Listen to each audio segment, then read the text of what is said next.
Greetings, I'm John Spirit. Despite being a physicist, I still don't truly understand the magic of matrix solvers, and welcome to Pyanodon Recap Supershorts.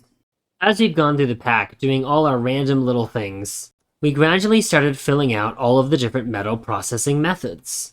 Arch and I switched back and forth between which metal we were doing metals and animals so that we could each enjoy and experience both metals and animals. After iron and niobium, the first metal processing we needed to do was copper processing. Copper is also a lots of oxygen haver, but we were already using so much oxygen for iron that we decided to make a new destructive distillation column system. Arch created this one, and it's much more compact than the one I made, as you can see. I still have no idea how he accomplished this much pipe spaghetti, given how fucking tall these destructive distillation columns are, but he did it. Niobium pipe certainly helped with really long distance covering. We pre-processed copper up to grade 3. So let's check out pre-processing land. Here we consume 8 mining drills worth of copper, which is slightly over 16 per second, so really we consume 15 copper ore per second. In 9 automated screeners that crush copper ore into copper grade 1 and copper grade 2. Copper grade 2 is filtered out with this splitter, and then the copper grade 1 flows into an underground belt, which delivers it to these jaw crushers that make stone and more copper grade 2.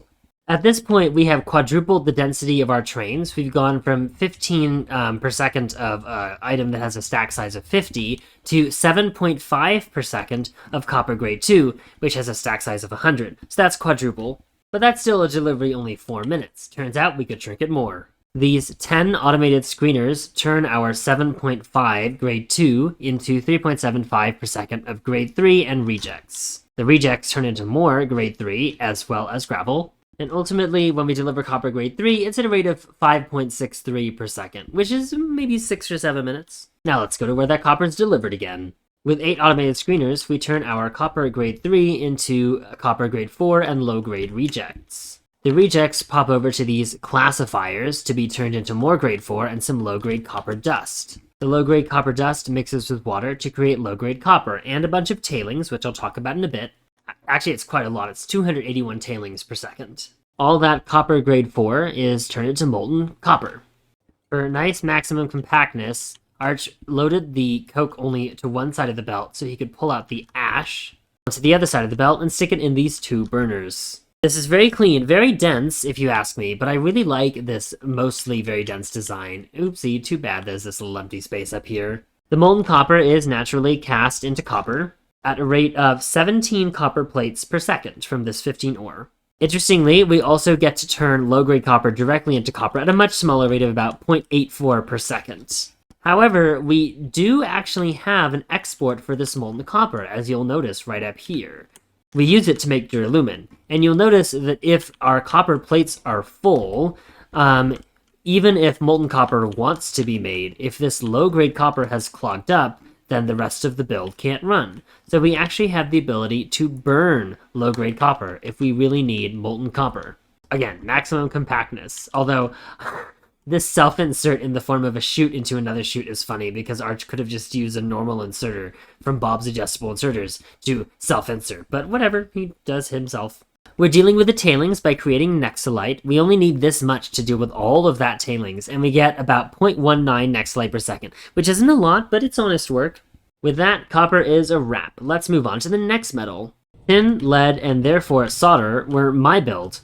So I sort of got 2 metals for the price of 1, which explains why the next 2 metals were pretty much all made by Arch. Tin is only processed up to grade 1 before sending it over. We are using 15 fluid mining drills to mine 15 tin ore per second at a rate of 150 steam per second. But to get that steam, instead of using electric boilers, which would be very expensive, we finally decided to make use of that immense amount of gasoline we got from our tar processing build to make some steam. Steam from gasoline can be made by compressing nitrogen into liquid nitrogen and getting some 150-degree steam in the process, and then you can evaporate the liquid nitrogen into gaseous nitrogen again with no loss.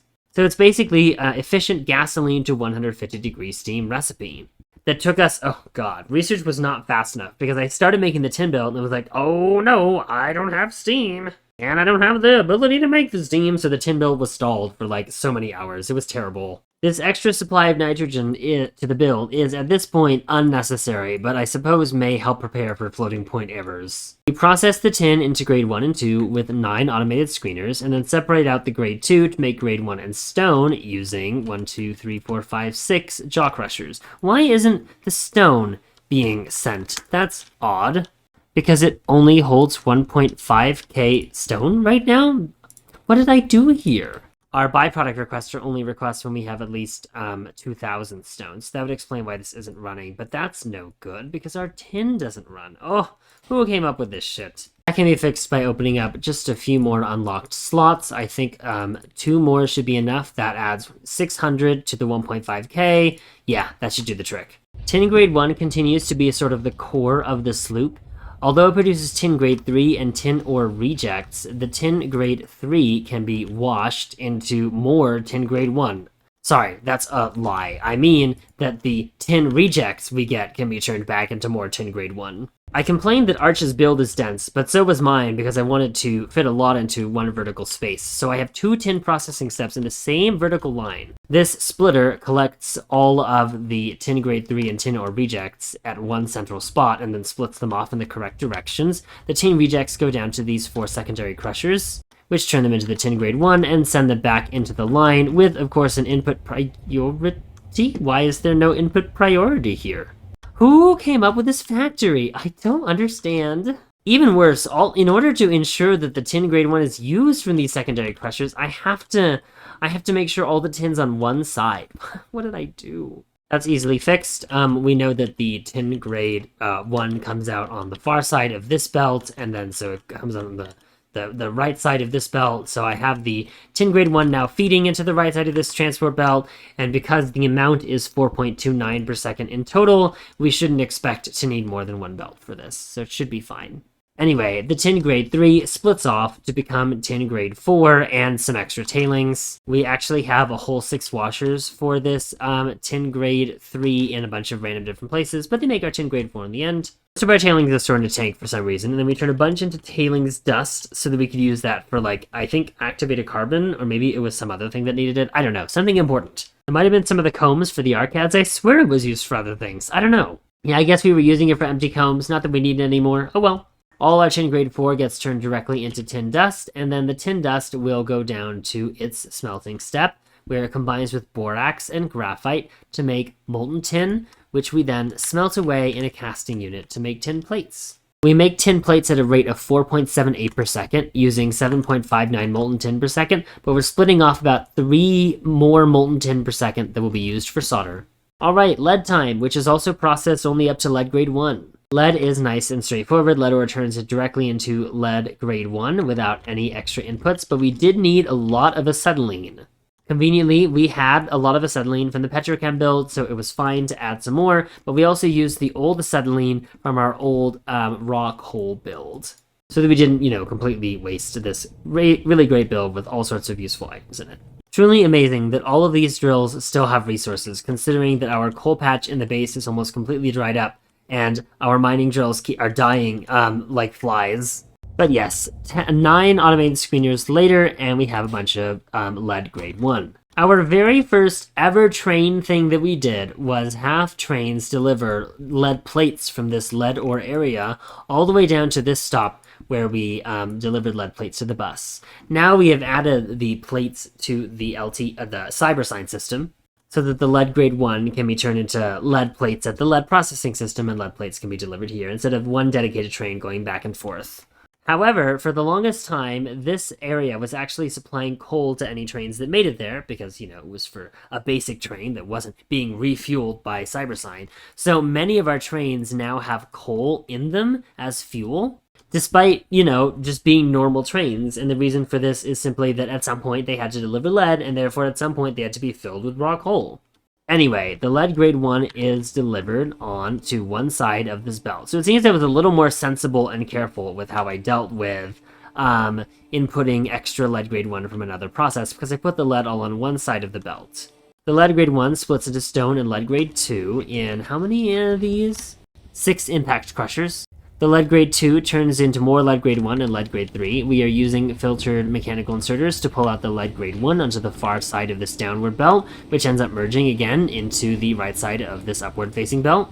The lead grade 3, however, goes down to be turned into lead dust directly. Lead dust can be made directly into silver if you need it, which we don't, or we can make it into molten lead using more graphite and borax, which was another reason I combined tin and lead, and it's why there's so much high pressure furnaces for graphite right here. Finally, we cast the molten lead into lead plates, same way as molten tin, giving us 8.21 lead per second from 13 per second of molten lead, with an extra 6 molten lead to spare for molten solder.